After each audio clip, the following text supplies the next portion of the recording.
चंबल के लोग डकैत और बागी में बड़ा गहरा अंतर मानते हैं। क्या अंतर है इन दोनों में? हमारी स्वतंत्र भारत की सरकार ने जब नया संसद भवन बनाया तो उस भवन की प्रेरणा कहाँ से ली? पिन पॉइंट लैंडिंग से आप क्या अर्थ निकालते हैं? विमेन लेड डेवलपमेंट और विमेन डेवलपमेंट से क्या समझते हैं? ग्लोबल साउथ एक टर्म सुनते हैं, क्या मतलब होता है इसका?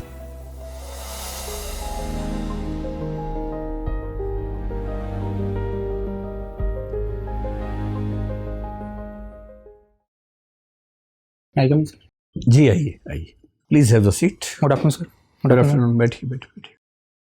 सो you are mister Neeraj Dhakad, right? Yes. And your medium of interview is English or Hindi? Hindi. And what was your medium of mains? Hindi. This is your first attempt? And sir 5 attempt हैं, Fifth attempt है? Attempt पहला interview, पहला interview है, okay. इतना time क्यों लगा आपको नीरज?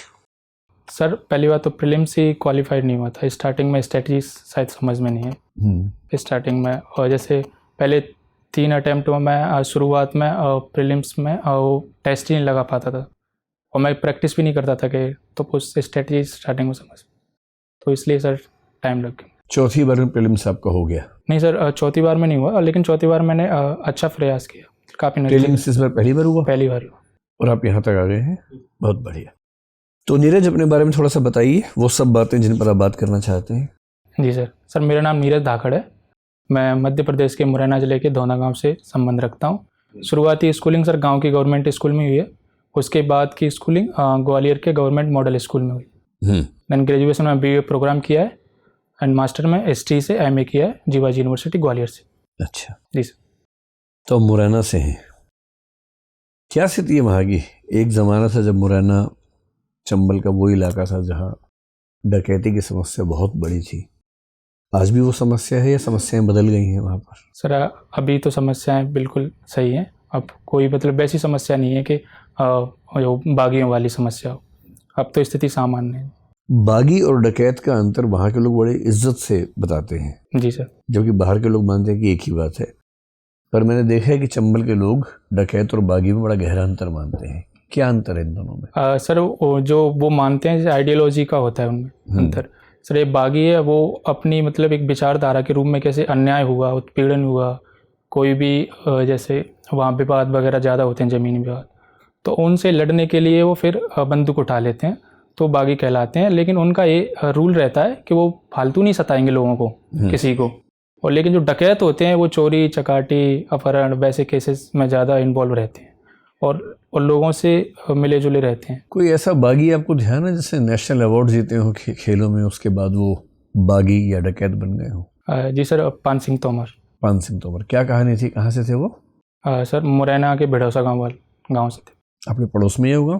नहीं सर, मुरैना के आसपास है वो। आसपास है। कोई और ऐसा उदाहरण?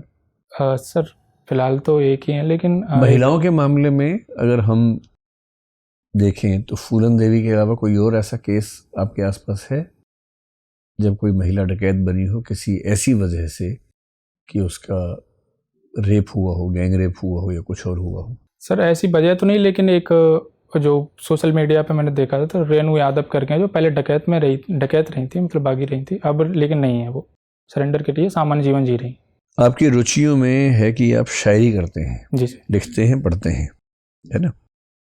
मुझे सिर्फ ये बताइए कि मान लीजिए कि कोई बागी या डकैत आपको पकड़ ले और उसको आपका डेफ मिल जाए और देखे कि आपको शायरी बहुत पसंद है और वो कहे कि 3 ऐसे शेर सुनाओ कि तबीयत खुश हो जाए, फिर मैं तुम्हें छोड़ दूंगा। अपने सारे शेरों के संकलन में से 3 ऐसे शेर ढूंढिए जो आप सुनाना चाहेंगे उसको। सब मेरे या फिर सभी? कोई भी हो सकता है। कोई भी, किसी का भी हो सकता है, मतलब वो सुनते ही वो कहे कि चलो छोड़ दिया तुम्हें, इतना अच्छा होना चाहिए। सर एक परवीन साकेर जी हैं, उनका एक शेर है, मैं झूठ बोलूँगी, सॉरी सर, कि मैं सच बोलूँगी और हार जाऊँगी, वो झूठ बोलेगा और लाजवाब कर देगा। बहुत सुंदर। दूसरा एक शेर है। परवीन शकीर कहाँ की शायरा है? पाकिस्तानी शायरा। पाकिस्तान की है। और सर एक जॉन एलिया हैं, वो मुझे मतलब अच्छे लगते हैं। तो सर उनका एक शेर है, सर मैं सोच लेता हूँ। सोचिए। आपको सारे पाकिस्तानी शायरी पसंद है? सर वो तो बेसिकली इंडिया के थे ना, बाद में अच्छा। कि अब तो निकल आ खुद के अंदर से, घर में सामान की ज़रूरत है। वाह, क्या बात है। और तीसरा? तीसरा सर मैं निदा फाजली साहब का। हाँ सुनाइए। कि सर दरिया हो या पहाड़ हो टकराना चाहिए, जब तक न टूटे सांस जिए जाना चाहिए। और वैसे तो हैं कदम कदम पर दीवारें सामने, कोई ना हो तो खुद से भी उलझ जाना चाहिए। बहुत बढ़िया, बहुत बढ़िया सर। नीरज, मुरैना में एक 64 योगिनी मंदिर है, इतिहास के विद्यार्थी हैं तो जरा विस्तार से बताइए क्या है मंदिर? सर मुरैना के पास में मितावली गांव में 64 योगिनी का मंदिर, वो जो गोलाकार है उसमें 64 योगिनियों की मूर्ति हैं और बीच में सर महादेव का मंदिर भी है। तो 64 योगिनियों को सर तांत्रिक और रक्षा के लिए उनका वो माना जाता है उनको, और उससे सर इंस्पिरेशन हुआ है जो पहले के जो पुराना संसद भवन है उससे इंस्पायरिंग माना जाता है। और सर ये कच्छप घाट वंश के शासक ने मध्यकाल में 1323 ईस्वी के समय आसपास बनवाया था। कच्छप घाट वंश कब से कब शासन कर रहा था और क्या क्षेत्र था उसका? सर ये ग्वालियर और मुरैना के आसपास ये क्षेत्र था। एग्जैक्ट तो नहीं पता, लेकिन जो पूर्व मध्यकाल से मध्यकाल का जो आसपास का समय था। अंग्रेजों ने जब संसद भवन बनाया तो एक भारतीय भवन से इंस्पायर्ड होकर बनाया, नक्शा लिया, लेकिन हमारी स्वतंत्र भारत की सरकार ने जब नया संसद भवन बनाया तो उस भवन की प्रेरणा कहाँ से ली? सर उसकी भी मध्य प्रदेश के विदिशा जिले में से एक मंदिर है, बिजिया मंदिर है, तो वो सूर्य को समर्पित है, तो उससे माना जाता है। अच्छा, ये विदिशा वाला मंदिर कब बना? सर इसका सर प्राचीन समय में बना है। उसके विस्तार के सर एग्जैक्ट तो मुझे नहीं पता, अभी मुझे शासक का नाम याद नहीं आ रहा, लेकिन किसी के उसने सामंत ने बनवाया था या फिर उसके, ऐसा ही याद है मुझे फिलहाल। लगभग किस काल का था ये मंदिर? सर 8वीं 9वीं शताब्दी के आसपास होगा लगभग। अच्छा, भारत में सबसे पुराना जो हिंदू मंदिर भवन मिलता है वो कहाँ मिलता है और कब बना था? सर ये गुप्त काल में मिलते हैं, जैसे भीतर गांव मंदिर है कानपुर का जो ईंटों से बना, वो सबसे पुराना माना जाता है। कब का है लगभग? सर एग्जैक्ट तो नहीं है, गुप्त काल है, लगभग एक गुप्त काल था 550 से 570 ईस्वी के आसपास, तो लगभग 600 ईस्वी मान सकते। गुप्त काल 550 से शुरू होकर 570 तक था। कौन था गुप्त काल का पहला शासक? सॉरी सर 300 से 550 के साथ। अच्छा जी सर। ठीक है। आपका मैं ड्राफ्ट देख रहा था तो आपने बताया है कि आपके इलाके में भूजोत की जो कानूनी सीमा है, लैंड सीलिंग है, वो 7.28 हेक्टेयर है। जी सर। लेकिन आपकी भूधारिता 8 हेक्टेयर है, तो कानूनी सीमा से ज़्यादा भूधारिता कैसे है? सर इसका मुझे ज़्यादा इस पर ध्यान नहीं दिया। जी सर। अच्छा, हेक्टेयर कितना बड़ा इलाके को कहते हैं? मतलब उसमें मीटर में अगर देखा जाए या फीट में देखा जाए तो एक हेक्टेयर में कितना वर्ग फीट होता है? सर एक हेक्टेयर में मुझे लगता है 1000 वर्ग फीट हो सकता है, मुझे एग्जैक्ट नहीं पता, लेकिन एकड़ में मुझे पता है कि 2.47 एकड़ एक हेक्टेयर का होता है। ठीक है। और बीघा भी चलता है आपके इलाके में? सर बीघा ही ज़्यादा चलता है हमारे। तो बीघा एक एकड़ में कितने होते हैं या एक हेक्टेयर में कितने होते हैं? सर एक एकड़ में 1.6 बीघा होता है। ठीक है। और हेक्टेयर में? सर हेक्टेयर में लगभग मान लो कि 2-3 से लेके 4 बीघा के समथिंग होता है। कृषि की प्रगति के मामले में मध्य प्रदेश ने पूरे भारत में एक स्थान बनाया है। जी सर। पिछले 2 दशकों से सबसे ज़्यादा तेज गति से कृषि बढ़ रही है मध्य प्रदेश की। क्या रणनीति है मध्य प्रदेश सरकार की कि कृषि की इतनी तेज प्रगति हो गई? सर पहली बात तो सर वहाँ का जो लैंड है वो उपजाऊ है। अगर इस मध्य भारत के क्षेत्र को हटा दें तो ऐसे मालवा वाला बेल्ट और जो विंध्य वाला जो बेल्ट है, ऐसे रीवा पन्ना वाला बेल्ट है, वो सर काफ़ी मतलब सिंचित माना जाता है। तो उस वजह से सर एक तो लैंड की वजह से, और दूसरी सर मध्य प्रदेश गवर्नमेंट ने काफ़ी सारी स्कीमें चलाई रखी हैं और जो केंद्र सरकार की स्कीम है उनका भी इम्प्लीमेंटेशन अच्छा से हो रहा है, तो वो सर एक बेहतर है। 1-2 स्कीम का नाम बताइए जिसका विशेष तौर पे आपको लगता है कि कृषि पर असर पड़ गया है। जी सर, ऐसे प्रधानमंत्री कृषि सिंचाई योजना है, और सर मध्य प्रदेश गवर्नमेंट की मुख्यमंत्री किसान कल्याण योजना, और एक परंपरागत कृषि विकास योजना है। मध्य प्रदेश सरकार। तो ये सब कार्यक्रम अन्य प्रांतों में भी चल रहे हैं, वहाँ असर क्यों नहीं दिख रहा है? सर अन्य प्रांतों में भी सर मुझे लगता है हो सकते हैं, लेकिन लैंड के फर्टाइल पे डिपेंड हो सकता है सर। लैंड फर्टिलिटी तो यूपी में मध्य प्रदेश से शायद बेहतर है। यूपी में कृषि इतनी प्रगति नहीं कर रही है जितनी मध्य प्रदेश कर रही है। सर इसका मुझे आइडिया नहीं, लेकिन यूपी में भी सर प्रगति कर रही है, जहाँ तक है खाद्यान्न के क्षेत्र में भी उसकी अच्छी वो है। चलिए ठीक है, धन्यवाद नीरज। नीरज जी, जी मैम। गुजरात में एक स्थान है वडनगर, जी मैम। अभी क्यों चर्चा में है ये? मैम वहाँ एग्जीबिशन हुआ है अभी तत्काल में, IIT खड़गपुर और ASI archaeological survey of India ने दोनों ने मिलकर किया है वहाँ। तो वहाँ से मैम 800 BC की कुछ बस्तियाँ मिली हैं जिनका निरंतरता जारी है अभी भी। अच्छा। मतलब वहाँ अभी भी मतलब ये बात के जो काल के समय वहाँ देखे गए। ठीक है। अगर मैं आपसे ये पूछूं कि जो ASI है वो किस मंत्रालय के अंतर्गत आता है? मैम ये संस्कृति मंत्रालय के ठीक है, अंतर्गत। बढ़िया। भारतीय पुरातत्व का जनक किसको मानते हैं? अलेक्जेंडर कनिंघम जी को। ठीक है, बढ़िया। ये बताइए कि मध्य प्रदेश में भी चुनाव हुए और चुनाव के जो परिणाम आए उसके बाद कहा गया राजनीतिक विश्लेषकों के द्वारा कि मुख्यमंत्री जी की एक योजना थी जो उन्होंने चुनावी वर्ष में लागू की थी, लाडली बहना योजना, जी मैम। जिसने उनको चुनाव जिताने में बहुत महत्वपूर्ण भूमिका अदा की। जी मैम। आप हमें समझाइए कि क्या ऐसा सच में था, उस योजना की बहुत निर्णायक भूमिका रही थी चुनाव में, या सिर्फ ये एक महज बातें हैं? मैम इसके दोनों पक्ष हैं। जहाँ तक है कि मुख्यमंत्री लाडली बहना योजना थी, उसके माध्यम से मैम जो महिलाओं के जो वोट हैं उनको मतलब एक आकर्षित किया गया था, और मैम ये सच बात है कि हाँ उसका इम्पैक्ट पड़ा था। ठीक है। और दूसरी बात मैम, और बाकी और रीज़न भी थे, जैसे वहाँ अच्छे कार्य किए गए एग्रीकल्चर में देखा जाए तो, और बाकी क्षेत्रों में ऐसे औद्योगिक क्षेत्र में। ठीक है। तो अगर सरकार इतना अच्छा कार्य कर रही थी तो अचानक से जो व्यक्ति बहुत लंबे समय तक मुख्यमंत्री थे उनको हटाकर एक नए व्यक्ति को मुख्यमंत्री बना देना आप कहाँ तक उचित मानते हैं? जी मैम, इसमें बात यह है कि जो भी पार्टी के जो CM बने हैं उनमें पार्टी से काफ़ी लंबे समय से भी जुड़े रहे हैं वो, तो पार्टी भी यही सोचती है कि अगर कोई जुड़ा है लंबे समय से तो जो उसकी जो महत्वाकांक्षा रखता है वो, तो उसको भी एक मौका दिया जाना चाहिए। वो पार्टी तो वो सोचती है, तभी उसने नए लोगों को मौका दिया। मैं आपका व्यू पॉइंट जानना चाहती हूँ। मैम मैं भी मानता हूँ कि एक व्यक्ति को लंबे समय से रखना और फिर उसके बाद में नए व्यक्तियों को मौका देना अच्छा हो सकता है वो नए नए एक्सपेरिमेंट कर दे। तो इसका मतलब फिर लोकसभा चुनाव में प्रधानमंत्री जी को भी बदल दिया जाना चाहिए, किसी और को मौका दिया जाना चाहिए? मैम वो पार्टी का निर्णय होगा, जहाँ तक पार्टी डिसाइड करती। ठीक है। ये बताइए कि देश की पहली मानव विकास रिपोर्ट जो है मध्य प्रदेश के ही किसी जिले ने जारी की थी, कौन सा जिला था वो? मैम मुझे आपको उसका आइडिया नहीं है? कोई बात नहीं। जब ये भोपाल की बात आती है जो कि मध्य प्रदेश की राजधानी है, तो वहाँ का अभी नवाबी कल्चर और नवाबों की बात की जाती है। लेकिन मेरा आपसे सवाल ये है कि क्या आप मुझे भोपाल की बेगमों के बारे में कुछ बता सकते हैं? आप तो हिस्ट्री के स्टूडेंट हैं, वहाँ पे तमाम सारी इमारतें भी हैं। मैम अभी तो मुझे कोई आपको आइडिया नहीं? आपने गौहर महल देखा है? नहीं मैम। क्या है, आप उसके बारे में कोई जानकारी रखते हैं? नहीं मैम। अच्छा ठीक है, कोई बात नहीं। ये बताइए कि जापान ने अभी अपना मून मिशन लॉन्च किया था, उसका क्या नाम था? मैम एग्जैक्ट मुझे नाम नहीं याद है, कोई बात नहीं। जो भारत का मिशन था मून मिशन चंद्रयान 3, जी उसके बारे में जानकारी है आपको? जी मैम। किस दिन उसने सॉफ्ट लैंडिंग की थी? मैम आई थिंक सितंबर था 23, मुझे एग्जैक्ट नहीं याद। ठीक है। उससे जुड़े हुए 2 टर्म है, शिव शक्ति पॉइंट और तिरंगा पॉइंट। आप जानते हैं इनके बारे में? शिव शक्ति पॉइंट किस जगह को नाम दिया गया?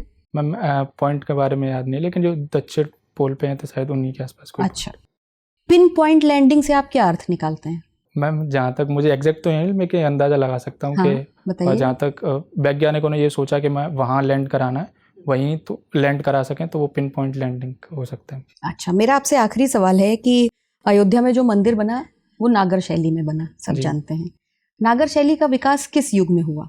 मैम ये गुप्त काल से ही माना जाता है नागर शैली। ठीक है, क्या विशेषताएं होती हैं इसकी? मैम पहली विशेषता तो ये चबूतरे के ऊपर निर्माण होता है इसका, और गर्भगृह होता है वो चतुष्कोणीय होता है, और मैम जो शिखर होता है वो रेखीय होता है, ऊपर जो मतलब आमलक की संरचना होती है इसमें गोलाकार होती है। ठीक। नीरज, मैं देख पा रही हूँ कि आप जूनियर रिसर्च फेलोशिप आपको मिली है, कब मिला ये? मैम 2022 में। तो आप क्या कर रहे हैं अभी? मैम अभी तो मैंने ज्वाइन नहीं किया क्योंकि मेरी MA नहीं हुई थी, अभी 2023 में ही MA हुई। अच्छा, तो आपको फिर जो इसका स्टाइपेंड है वो मिल रहा है आपको? मैम ज्वाइन नहीं किया तो स्टाइपेंड जब ज्वाइन करने के बाद ही मिलता है, ठीक है।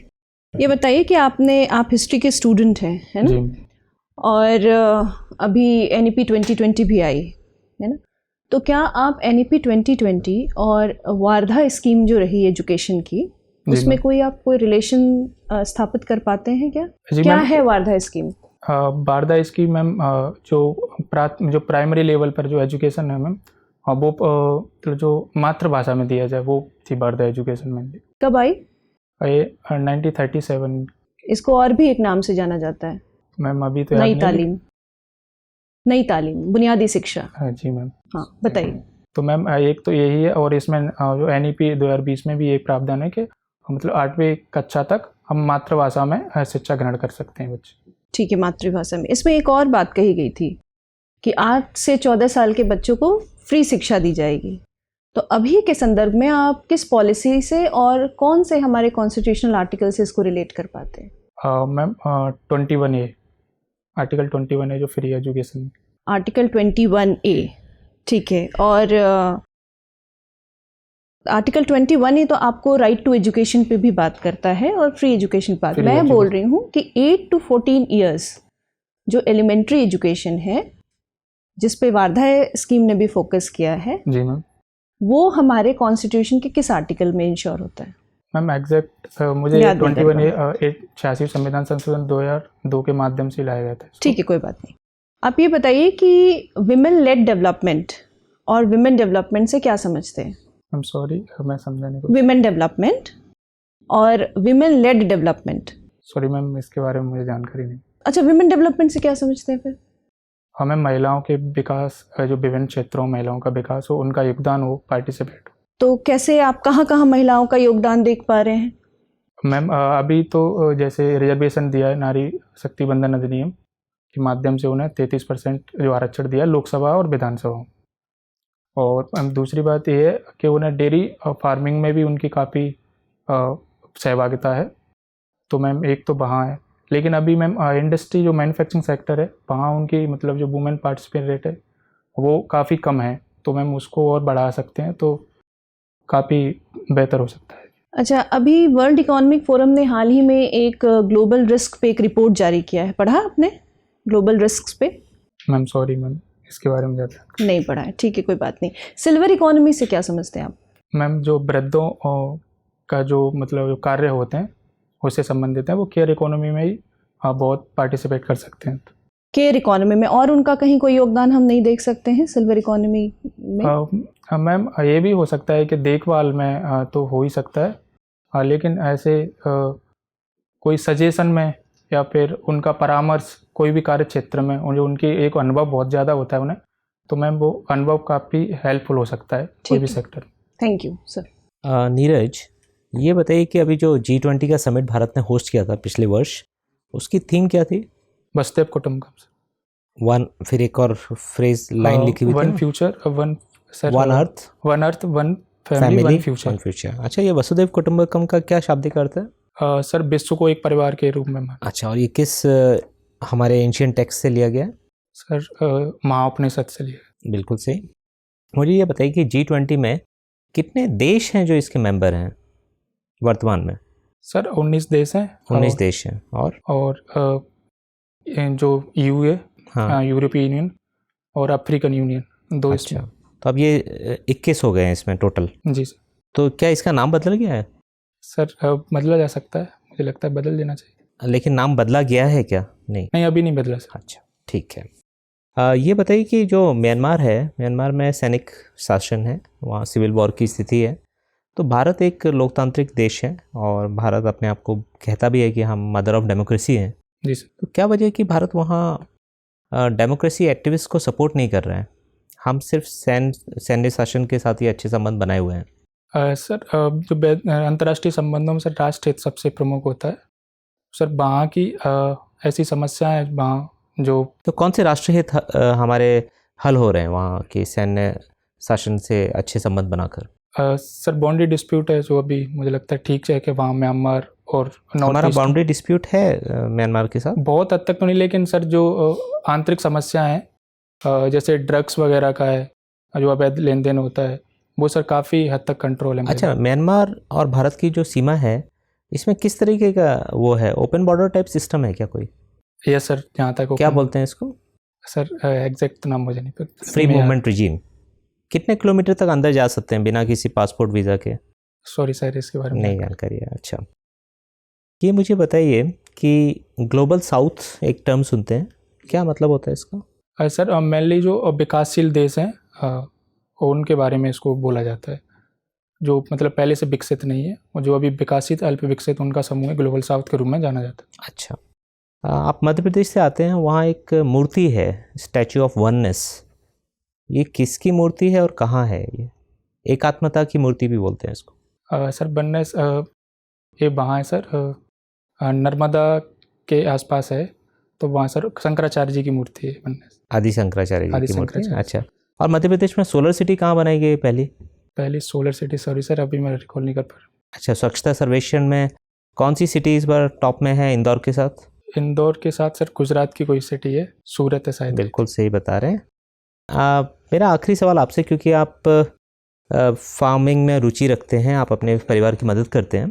तो कृषि कानून लाए गए थे सरकार के द्वारा। जी सर। अब कृषि कानून लाए गए कृषि में सुधार लाने के लिए, लेकिन इसका विरोध हुआ, काफ़ी लंबा विरोध चलने के बाद अचानक से सरकार ने इसको वापस ले लिया। जी सर। तो अब आप क्योंकि समझते हैं कि कृषि कानून कैसे थे, आप कृषि को भी समझते हैं, मुझे ये बताइए कि क्या सरकार का फैसला इनको लाने में सही था या वापस लेने में ज़्यादा सही था, और क्यों? उसका तर्क बहुत संक्षेप में उत्तर दीजिए। सर वापस करने में तो मुझे लगता ज़्यादा सही नहीं था, लेकिन लाने में जो प्रोसेस थी उसको बेहतर किया जा सकता था, और लोगों से इसको पहले सलाह या मशवरा लोगों से, किसान संगठन से बातचीत करके लाया जा सकता तो बेहतर हो सकता था सर। यानी कि कोई रेफरेंडम करवाते इस पर, ऐसा? रेफरेंडम तो सर बहुत बड़ा वो हो जाएगा, लेकिन ये है कि इसको सबसे पहले बातचीत करके संसद में चर्चा प्रॉपर होती ठीक तो है। मुझे लगता है बेहतर। धन्यवाद सर। नीरज, ये बताएं कि आप इतिहास के विद्यार्थी हैं, जी सर। शायरी के शौकीन हैं। इतिहास में ऐसी कौन सी परिस्थितियां होती हैं जब किसी समाज में शायरी पैदा होती है? सर ऐसे किसी धर्म का ज़्यादा प्रभाव हो जाता है तो सर वो रहस्यवाद की तरफ एक उन्मुख होता है समाज, तो वहाँ एक शायरी का जन्म होता है सर। जैसे सूफीवाद हुआ तो वो वहीं से उत्पन्न हुआ है जहाँ तक। ठीक है। और सर सांप्रदायिक एक हिंसा भी इसका ये हो सकता है सर, अभी तो मैं इतने याद कर पा रहा हूँ। जिन शायरों को आप जानते हैं वो दरबारी शायर हैं या दरबार से बाहर के शायर ज़्यादा हैं? मुझे लगता है दरबार के बाहर के ज़्यादा शायर। अच्छा, जी सर। तो मुझे ये बताइए कि मिर्ज़ा गालिब के ज़माने में एक शायर और थे जिनसे उनकी कहा सुनी होती रहती थी, कौन शायर थे वो? सर इब्राहिम जौक उनका नाम था शायद। क्या प्रसिद्ध झगड़ा है उन दोनों के बीच का? बहुत प्रसिद्ध एक कहानी है। सर जी सर, ये मिर्ज़ा गालिब शायर नहीं थे, दरबारी शायर नहीं थे, लेकिन ये किसी मुशायरे में मिले थे, तो कोई ऐसे ही कोई वाक्य बोल दिया था या शेर बोल दिया था, तो वो छुप गया था जौक साहब को। तो उन्होंने जाके उस समय के जो बहादुर शाह जफ़र थे उनको एक शिकायत की, तो फिर उन्होंने इनको बुलाया, तो फिर बोलते हैं कि तू क्या है, ऐसा ही सर कुछ वाक्य था। तो फिर उन्हीं पे तुमने बोला क्या था, तो वहीं से इन्होंने एक पर्ची निकाली और फिर वो गज़ल कही थी कि हर एक बात पर कहते हो कि तुम क्या है, कि तू क्या है, तुम ही कहो कि अंदाज़े गुफ्तगू क्या है। और सर वो पर्ची में कुछ था नहीं, वैसे खाली पर्ची थी, तो ये सर वाक्य था। अगर मिर्ज़ा गालिब और फैज़ की तुलना करनी हो तो दोनों के विषय वस्तु में, दोनों के तेवर में क्या अंतर है? सर फैज़ कुछ नेशनलिस्ट दिखते हैं मुझे, मिर्ज़ा गालिब काफ़ी लिबरल दिखते हैं, और एटीट्यूड दोनों का मुझे सेम सा लगता है। ठीक, नीरज, बड़ा अच्छा लगा आपसे बात करके। अब आप जा सकते हैं। धन्यवाद। Thank you sir. Thank you ma'am. Yes yes yes, आइए। तो इंटरव्यू धाकड़ रहा आपका? पता नहीं, मुझे तो नॉर्मल रहा। धाकड़ का मतलब क्या होता है? हाँ सर, धाकड़ का वो धरकड़ से निकला है, हल जो कृषि करने वाले। अरे इंटरव्यू खत्म हो गया यार, अब सही से बताओ। हाँ यही होता है सर, वैसे पढ़ा था मैंने, पर ये आजकल वो बोलते हैं साहसी और तेज तर्रार वाले। हरियाणा में धाकड़ का मतलब होता है खतरनाक रूप से अच्छा, शानदार। तो इंटरव्यू धाकड़ तो नहीं हुआ, लेकिन ठीक हुआ। और आपको कितने नंबर चाहिए अपने ड्रीम सर्विस में आने के लिए इंटरव्यू में? सब 180 के अप्रोक्स। मेंस ठीक हुआ है? बस पहले ही था, पता नहीं, पर ठीक है। अच्छा, तो छूटा तो नहीं था? छोड़ा नहीं था। बहुत बढ़िया। आपकी एंट्री बढ़िया है, ड्रेस बढ़िया है, बैठने का तरीका बढ़िया है, वो सब तो एकदम फिट है, इंट्रोडक्शन बढ़िया है, लेकिन आप शुरुआत से थोड़े घबराए हुए दिख रहे थे, जी सर। जिसकी वजह से कहीं कहीं आपके वाक्य बीच में टूट रहे थे शुरुआत में, बाद में रिदम के साथ साथ ठीक हुआ। तो एक तो मैं आपसे ये कहूँगा कि थोड़ा सा ना एंट्री के साथ ही कोशिश करना कि बिना डरे बात करना। जी सर। ज़रूरी हो तो 2-4 और मॉक इंटरव्यू दो इस बीच में, लेकिन वो कॉन्फिडेंस शुरू से ही आ जाए तो ज़्यादा अच्छा रहेगा। चंबल का मैंने पूछा आपसे, बागी डकैत वो सब बहुत ठीक था, आपका आइडिया अच्छा है। फिर मैंने कहा अच्छा शायरी सुनाओ, डाकू क्या समझाओगे, वो भी आपने ठीक मैनेज कर लिया, कोई दिक्कत वाली बात नहीं। चमत्कार नहीं कर पाए, लेकिन जी सर। शायरी एक ऐसी बॉल है जिसमें छक्का मारना चाहिए, अगर उस पर आपने 1 रन ले लिया तो खुशी की बात नहीं है। जी सर। अगर कोई आपसे इतना अच्छा सवाल दे कि मान लो किसी डकैत ने पकड़ लिया, कह रहे 3 शेर सुनाओ तो छोड़ूंगा, ऐसा शेर सुनाओ कि मेंबर उठ के नाचने लगे खुशी के मारे, क्या सुनाया है। जी सर। ऐसा नहीं सुनाया, मतलब अच्छा लगा लेकिन वो हिला देने वाला शेर नहीं था। तो ऐसे कुछ लिस्ट बना लो। जी सर। फिर जब मैंने गालिब और जौक वाला पूछा, वो आपको ठीक आइडिया था, आपने पढ़ा हुआ है, वो शेर भी याद रहता, अच्छा रहता। क्या है बने है शह का मुसाहिब, फिर है इतराता, ये लाइन बोली थी गालिब ने जौक को। फिर उसको पूरा किया था, वगरना शहर में गालिब की आबरू क्या है, हाँ। ये जो दूसरी लाइन थी वो वहाँ बहादुर शाह जफर के सामने जब बुला लिया गया था। जौक ने शिकायत कर दी, जौक राज कवि थे, जी सर।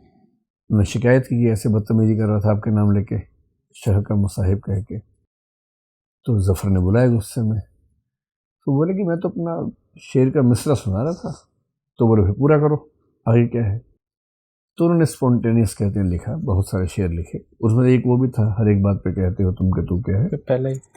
वो शुरुआती शेर। और ये लास्ट वाला शेर है, वगरना शहर में गालिब की आबरू क्या है, इसी से ख़त्म किया, इसी मिसरे से। जी।